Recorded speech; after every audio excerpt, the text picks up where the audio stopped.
सभी को नमस्कार। कैरियर फर्स्ट चैनल द्वारा यह डिक्टेशन आपको दिया जा रहा है। लिखने के लिए तैयार रहें। Ready start.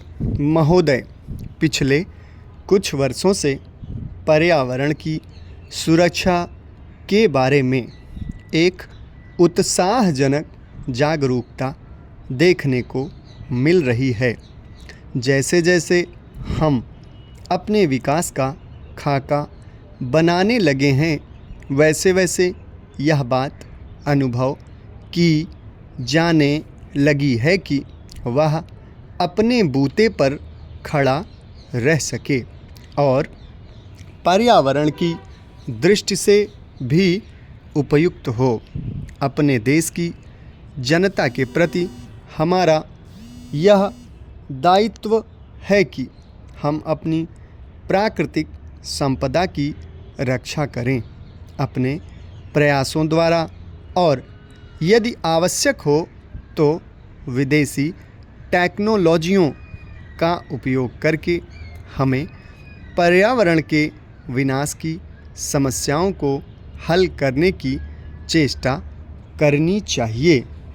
असल में तो मैं यहाँ यह बताना चाहूँगा कि भारत इस दिशा में पीछे नहीं है, क्योंकि उन्होंने अब तक जिन टेक्नोलॉजियों का प्रयोग किया है वे विनाशकारी रहीं और उन्हें तुरंत छोड़ देने की आवश्यकता है।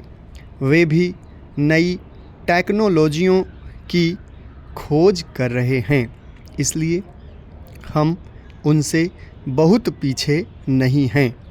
कमोबेश हम उनके साथ साथ ही हैं।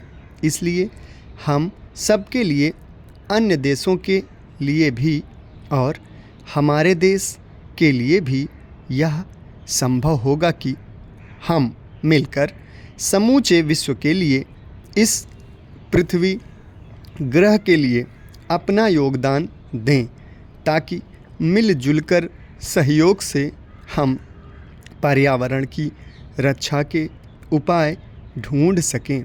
ब्राज़ील में 2 वर्ष पहले हुए विश्व पर्यावरण शिखर सम्मेलन में जिस कार्यसूची 21 को हमने स्वीकार किया था, वह इस बात का अच्छा उदाहरण है, और मुझे विश्वास है कि इस कार्यसूची के अनुसार काम किया जा रहा है।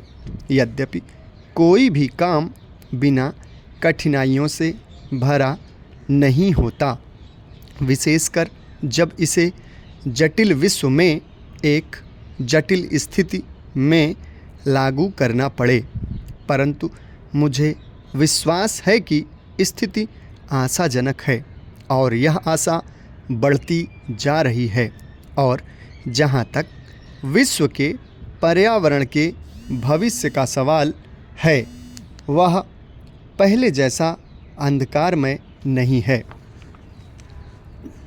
ऐसी टेक्नोलॉजियों को अपनाना संभव होना चाहिए जिनसे पर्यावरण के बेहतर स्तर कायम हो सकें, प्राकृतिक संसाधनों को संरक्षण मिल सके और व्यर्थ पड़ी चीज़ों की बेहतर व्यवस्था हो सके।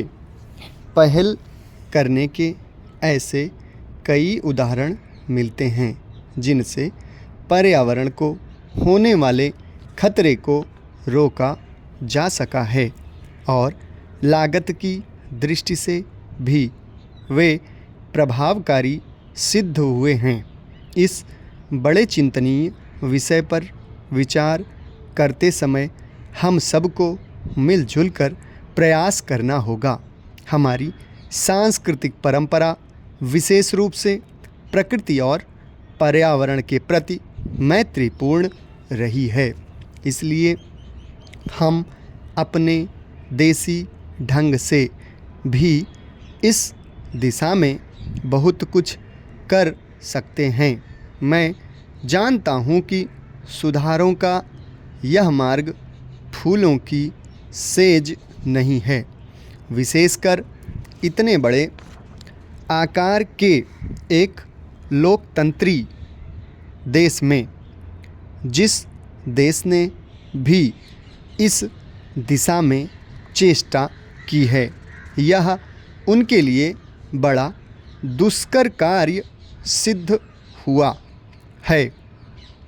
मुझे इसके बारे में कोई भ्रम नहीं है और राजनीतिक दृष्टि से भी इस मार्ग का चुनाव करना एक कठिन कार्य था। समाप्त। धन्यवाद।